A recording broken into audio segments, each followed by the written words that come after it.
नमस्कार मित्रांनो, लग्नानंतर होईलच प्रेम या मालिकेच्या 3 डिसेंबरच्या भागात आपल्याला पाहायला मिळणार आहे.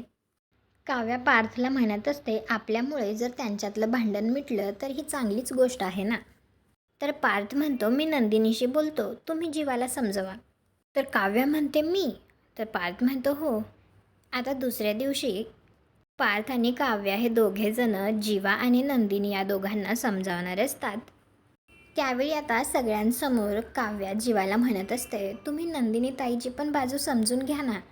तर जीवा लगेच रागातच म्हणायला लागतो, तू तिचीच बाजू घेणार ग, कारण तुलाही आत्तापर्यंत हेच वाटत आले की मी काहीच करू शकत नाही, हो ना.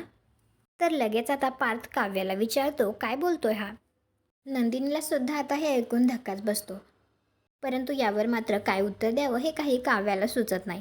तुम्हाला हा भाग कसा वाटला ते कॉमेंट करून नक्की सांगा. व्हिडिओला लाईक करा, आपल्या मराठी मालिका चॅनलला सबस्क्राईब करा. भेटू पुढील भागात.